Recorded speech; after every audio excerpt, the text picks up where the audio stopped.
ये सब तो ब्राह्मण क्षत्रिय वैश्य और शूद्र का वर्ण तो हम निश्चित करें हैं, पर परमात्मा के यहां से जब जन्म हुआ, मेरे देव अधिदेव महादेव ने जब अपना अर्धनारीश्वर स्वरूप का दर्शन ब्रह्मा जी को कराया, तो ब्रह्मदेव को दर्शन कराकर भगवान ने ये नहीं कहा कि तुम्हें ब्राह्मण बनाना है कि क्षत्रिय बनाना है कि वैश्य बनाना है कि शूद्र बनाना है। भगवान ने तो केवल अर्धनारीश्वर स्वरूप का दर्शन देकर कर दिया कि तुम्हें पुरुष और स्त्री का निर्माण, पुरुष और स्त्री का निर्माण।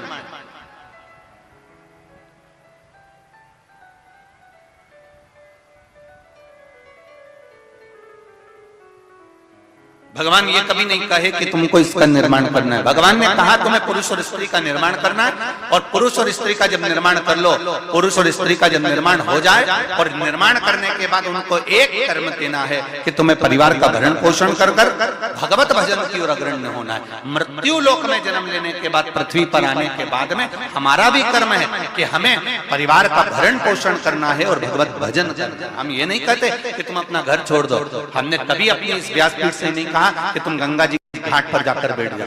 बोलो जी जी, कभी बोला कि गंगा के घाट जाकर बैठ जाओ, कभी कहा कि नर्मदा जी के घाट पर जाकर बैठ जाओ, कभी कहा कि किसी तीर्थ में जाकर बैठ जाओ, फिर वापिस मत आओ। शिव महापुराण की कथा कहती है किसी तीर्थ में जाने की जरूरत नहीं, तुम्हें कहीं एक जगह पर कहीं संत साधु सन्यासी तपस्वी साधक उपासक महात्मा जोगी बनने की जरूरत नहीं है। शिव महापुराण की कथा कहती है सबसे बड़ा आश्रम होता है गृहस्थाश्रम।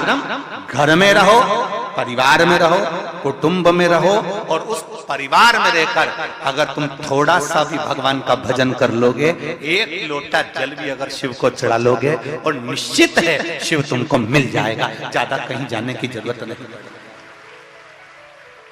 और कोई तुमसे कहे कि तुम संत बन जाओ, साधु बन जाओ, तुम गंगा के घाट पर चले जाओ, तो उनके पांव पड़कर कह देना दादा तुम चले जाओ, हम नहीं। बहुत छोटा सा जीवन है मनुष्य का, और छोटे से जीवन में भगवान की अविरल भक्ति को प्राप्त करने का सौभाग्य मिला।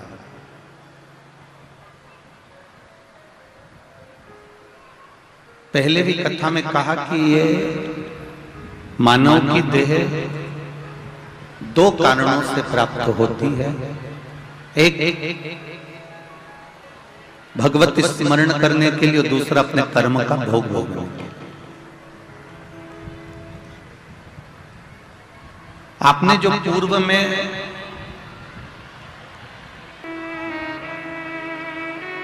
बड़ी मुश्किल से यह मानव की देह प्राप्त होती है, और दो कारणों से यह मनुष्य का शरीर मिला है। पहला भगवत भजन के लिए, भगवत स्मरण के लिए, और दूसरा कर्म का भोग भोगने के लिए। कि तेरी कृपा बिना नहीं एक लेते श्वास, तेरी कृपा से तनो तनो। आदरणीय राज्यपाल महोदय अभी कह रही थी महामहिम कि जब कॉरिडोर का उद्घाटन हुआ तब आपका आगमन मध्य प्रदेश के उज्जैन महाकाल की नगरी में प्रवेश हुआ। हम तो कहेंगे ये महाकाल बाबा का आपके प्रति प्रेम है जो खींच कर उज्जैनी बुला लेता है। ये महाकाल बाबा का स्नेह है।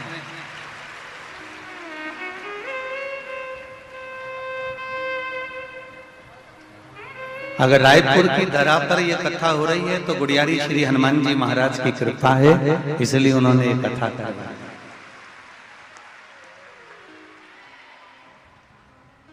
और कथा भी चुनी श्री हनुमान जी महाराज ने तो चंपेश्वर महादेव की कथा सुनी। कोई साधारण सी कथा नहीं है। राजिम हमारे छत्तीसगढ़ का हरिद्वार है, वो तीर्थ है जिसमें संपूर्ण देवता विराजमान है। कोई साधारण सी धरा नहीं है छत्तीसगढ़ का। और उस राजीव की 5 कोस की यात्रा में पंचकोशी में 5 महादेव विराजमान है और उसमें मूल जो महादेव है वो चंपेश्वर महादेव। कौन कौन गया है राजीव? कौन कौन गया? चंपेश्वर महादेव गए हो आप लोग? बहुत अच्छी बात है, रखिए। तो पंचकोशी यात्रा के अंतर्गत 5 महादेव का हमारे यहाँ पर वर्णन आता है, जो कि छत्तीसगढ़ के पंचकोशी के अंतर्गत श्री फड़िकेश्वर महादेव, दूसरे नंबर पर हैं चंपेश्वर महादेव, तीसरे नंबर पर हैं ब्रह्मेश्वर महादेव, चौथे नंबर पर हैं कोपेश्वर महादेव और 5वें नंबर पर हैं परेश्वर महादेव, पटेश्वर महादेव। ऐसे छत्तीसगढ़ की जो पंचकोशी है, छत्तीसगढ़ में राजिम की जो पंचकोशी है, महानदी की जो पंचकोशी है, उस पंचकोशी में 5 महादेव विराजमान।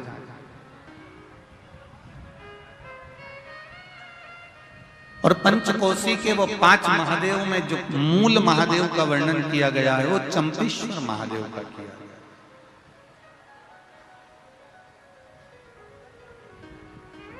क्योंकि चंपेश्वर महादेव को किसी ने यहां पर स्थापित नहीं करा, चंपेश्वर महादेव को यहां पर किसी ने लाकर बिठाया नहीं है।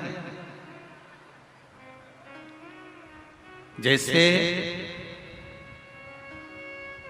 12 ज्योतिर्लिंग में भगवान शिव स्वयं प्रकट हुए हैं, उसी तरह से छत्तीसगढ़ के चंपेश्वर महादेव चंपारण में स्वयं प्रकट हुए हैं। ये कोई साधारण नहीं है।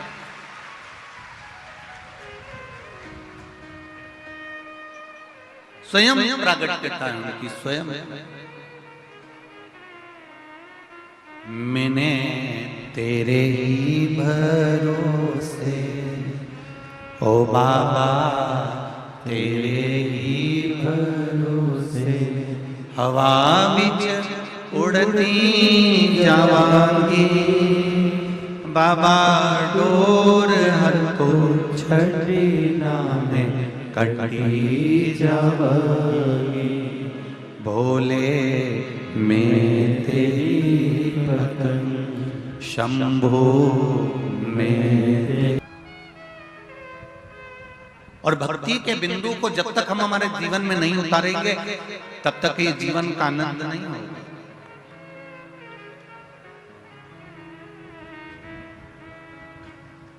हर समस्या का हल, जरा जम के बोलो,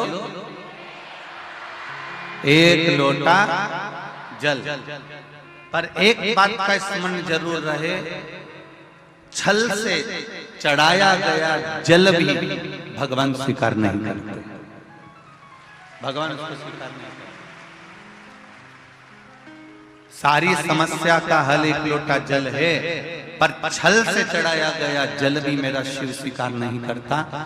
आप भगवान को रिझाने के लिए, देवाधिदेव महादेव को रिझाने के लिए, आप भगवान शिव को रिझाने के लिए, भगवान की अविरल भक्ति में डूबने के लिए, जैसे मेरे शंकर, जैसे मेरे ओगरदानी, जैसे मेरे भोले, जैसे मेरे शिव एक सरलता का भाव रखते हैं, ऐसी सरलता का भाव आप में होना चाहिए।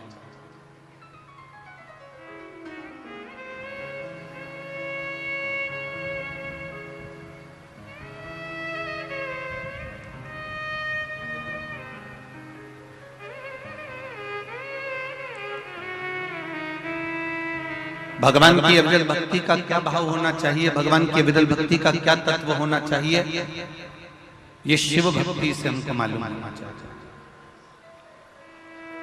देखो, जमीन रोड पर अगर किसी का घर होता है ना तो उसकी बहुत कीमत होती है, और गली कूचे में होता है तो उसकी कोई कीमत नहीं होती। बोलो रे रायपुर वालों, सही है ना जी? रोड पर अगर किसी का घर होगा तो उसकी कीमत होगी, रोड पर अगर किसी की जमीन होगी, खेत होगा, प्लाट होगा तो उसकी कीमत होगी। पर शिव पुराण कहती है इंसान अगर रोड पर होगा तो उसकी कोई कीमत नहीं होगी, ये निश्चित।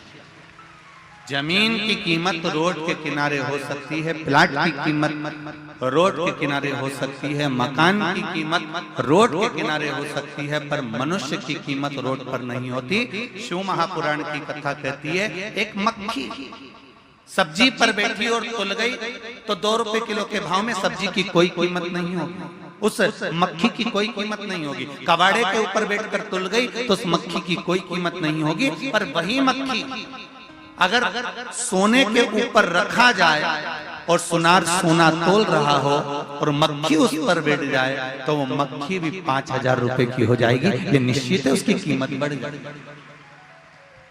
मक्खी अगर तुलते समय सब्जी पर बैठी है तो उसकी कोई कीमत नहीं है। मक्खी तुलते समय अगर किराने के सामान पर बैठी है तो उसकी कोई कीमत नहीं है। मक्खी तुलते हुए कबाड़े के सामान पर बैठी है तो उसकी कोई कीमत नहीं है। और वही मक्खी अगर सोने पर सोना तुल रहा है और उस पर अगर मक्खी बैठ गई है तो वो मक्खी की कीमत भी अपने आप बढ़ जाएगी। उसी तरह आप किस जगह पर बैठ रहे हो, किस चौराहे पर बैठ रहे हो, किस पान की दुकान पर जाकर बैठ रहे हो, किस गुमठी पर जाकर बैठ रहे हो, किस पेड़ के नीचे जाकर बैठ रहे हो, किस रोड पर जाकर बैठ रहे हो, उसकी कीमत नहीं है। शिव महापुराण की कथा कहती है, जब हम भगवान की शरणागति में, सत्संग में या शिव महापुराण में जाकर बैठते हैं तो ये शरीर की भी कीमत बढ़ जाती है और आत्मा की भी कीमत बढ़ जाती है। इसकी कीमत बड़ी है, ये शरीर की कीमत भी बड़ी और आत्मा की कीमत भी बड़ी। हम जब भजन करने बैठे, हम जब स्मरण करने बैठे, आप उठाकर देखिए, इतने शास्त्रों को, इतने प्रमाणों को हमारे उठाकर देखिएगा। रामकृष्ण परमहंस जी को देखिए, चैतन्य महाप्रभु जी को देखिए, श्री महावीर स्वामी जी को देखिए, गौतम बुद्ध जी को देखिए, नामदेव जी तो कहता, प्रहलाद, इनका यदि स्मरण करेंगे तो इन्होंने अपने शरीर की कीमत को बढ़ा लिया भगवान का भजन, इन्होंने शरीर की कीमत को बढ़ा लिया भगवती स्मरण, इन्होंने शरीर की कीमत को बढ़ा लिया भगवत नाम का जप कर। अब करो। शंभु शरणे पड़ी मांगू घड़ी रे घड़ी, दुख काटो दया करी ने दर्शन आपो। इस शरीर की कीमत को हम जाने, कितना मूल्यवान ये शरीर दिया है। और उसके बाद भी हम अगर रोएं, उसके बाद भी हमारे नैनों में जल भर जाए कि मैं तो बहुत गरीब हूं, या मेरा शरीर बेकार है, या भगवान ने मुझे जबरदस्ती पैदा कर दिया, भगवान ने यूं ही मुझे जन्म दे दिया। एक बात बहुत अच्छे से याद रखना, पहले भी कथा में कही, आज फिर कहते हैं, यहाँ जितनी मेरी बहनें बैठी हुई हैं, जितनी माताएं बैठी हुई हैं, जितने भाई लोग बैठे हुए हैं और जितने भी बांधव लोग यहाँ बैठे हुए हैं, आप सोने वाले कमरे में या अपने कक्ष के अंदर कोई भी अटाला चीज नहीं रखते। तुम अपनी अलमारी में हमेशा अच्छी चीज ही रखते हो, कीमती चीज ही रखते हो। जब तुम अपने कमरे में, तुम अपनी अलमारी में, तुम अपने कक्ष में, तुम अपने मकान में कोई भी अटाला सामान नहीं रखते तो जरा विचार करिए, ये पृथ्वी पूरी की पूरी मेरे महादेव का घर है। जब आप अटाला सामान नहीं रखते तो मेरा महादेव किसी फालतू को इस पृथ्वी पर क्यों रखेगा? जरा विचार करो। अगर भगवान ने जन्म दिया है, मृत्यु लोक में आए हो, पृथ्वी पर जन्म हुआ है, तो तुम्हें कीमत वाला बनाकर मेरे परमात्मा ने भेजा। ऐसा कोई मनुष्य, ऐसा कोई मानव, ऐसा कोई पृथ्वी मनुष्य जन्म नहीं लेता जिसको भगवान कीमत वाला बनाकर नहीं पैदा करता। बस आपको निखरने की जरूरत है। दुनिया की ठोकरें खाकर अपना कर्म करते करते और कर्म को प्रधान मानकर जो आगे बढ़ता चले जाता है, मेहनत करता चले जाता है, वो एक दिन आगे बढ़कर उन्नति की सीढ़ी पर चढ़ ही जाता है। पहले कर्म को प्रधान मानना।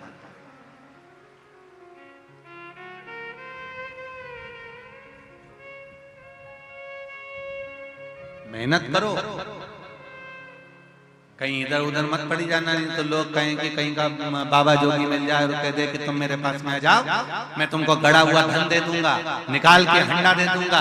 ऐसे के चक्कर में मत पड़ना, अंधविश्वास की ओर मत जाना। शिव महापुराण की कथा कहती है ना हमें अंधविश्वास की ओर जाना है, ना किसी ऐसे चक्कर में पड़ना है कि हमें गड़ा हुआ धन मिल जाएगा। आपको धन मिले, भोलेनाथ जी से कहना भोलेनाथ मुझे किसी का धन नहीं चाहिए, शंकर जी से कहना बस इतनी कृपा करना कि मेरे भाग्य में जो लिखा हुआ है वो धन मुझे दे दे, बस इतनी कृपा कर दे, मुझे दूसरे भाग्य का नहीं चाहिए।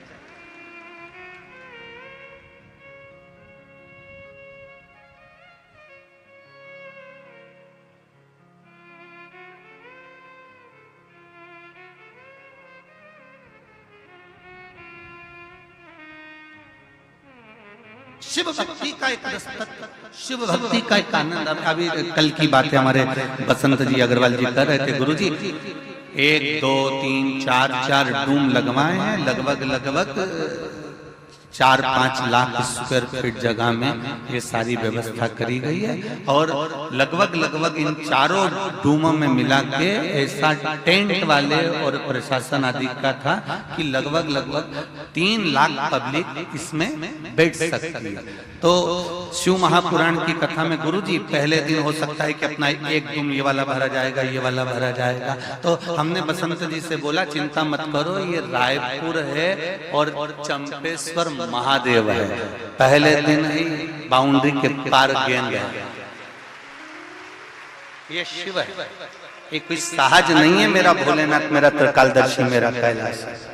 उसकी करुणा भाई बहन जितने भी बांधव इस पूर्ण आनंद में शिव महापुराण की कथा को 5 दिन श्रवण करने पधारे, उनसे एक ही निवेदन है, इस कथा को केवल यहाँ से सुना, यहाँ से निकाल दिया, बच्चा कुचा था कपड़े में से झटकार दिया, घर पहुंचे और लोगों ने पूछा कि कथा में गई थी तो क्या लेके आई, तो कह दे कि मैंने सुनी तो बहुत सारी थी पर याद बिल्कुल नहीं थी। तो निवेदन है ऐसी कथा मत सुनना कि यहाँ से सुनी यहाँ से निकल गई, बच्ची कुची झटकार दी। कथा ऐसी सुनकर जाना कि एक साइड से पल्लू रख लेना, एक साइड से अंदर तो जाए पर इधर से निकले निकलना नहीं चाहिए, पूरी अंदर बैठती चली जाए, भरती चली जाए। ये 2 प्याले भगवान ने दिए हैं इनको पीने के लिए, इसको तत्व को ग्रहण करने, जीवन का आनंद, ये सुख है। पुण्य की, हमारे यहाँ छोटा बच्चा जब गुल्लक भरता फोड़ता है तो गिफ्ट लेकर आता है, ये पुण्य की गुल्लक जब फूटी है ना तब जाकर रायपुर की इस गुड़ियारी हनुमान जी के मंदिर के प्रांगण में शिव महापुराण की कथा हुई। जब पुण्य की गुल्लक फूटी है कुछ अच्छा मिला है,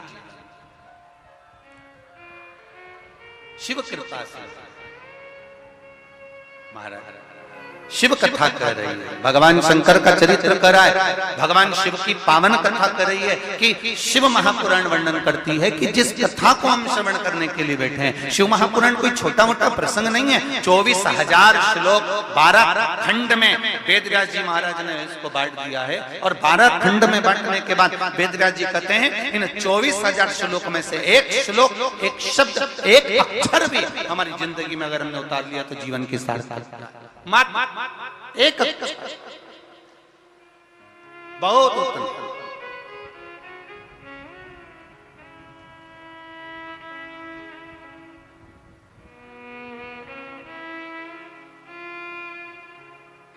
भगवान की भक्ति के लिए दिन रात सुबह शाम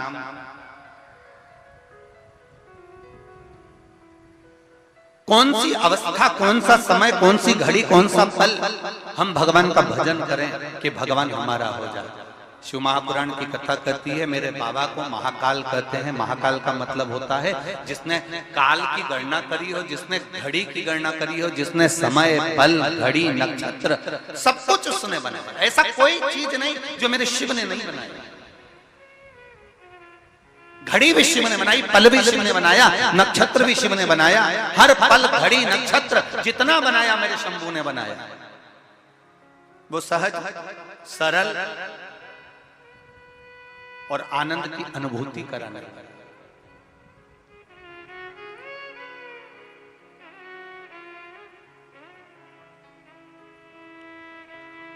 वो निश्चितता सुख देने वाला है, इसीलिए हम लोग उसको बारंबार आनंद के साथ कहते हैं, बारंबार।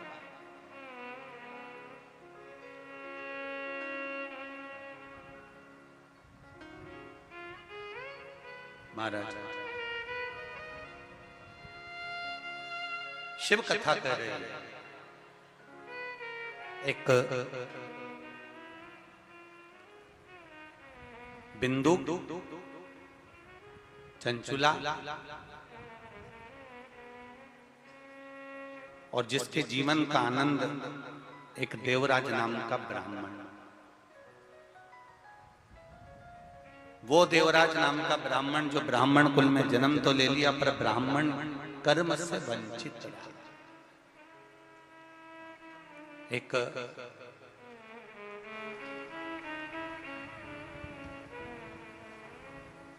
ब्राह्मण के कुल में अगर जन्म मिला है तो आप भगवत स्मरण अवश्य करिए और गलत कर्म से बचने का प्रयास करिए। जितने लोग आस्था चैनल पर कथा सुन रहे हैं, जितने फेसबुक यूट्यूब पर कथा सुन रहे हैं और जितने लोग इस रायपुर की पावन धरा पर इस शिव महापुराण की कथा को सुन रहे हैं, उनसे एक ही निवेदन रहेगा, चाहे ब्राह्मण हो, चाहे क्षत्रिय हो, चाहे वैश्य हो, चाहे शूद्र हो, आप जिस वर्ण के अंतर्गत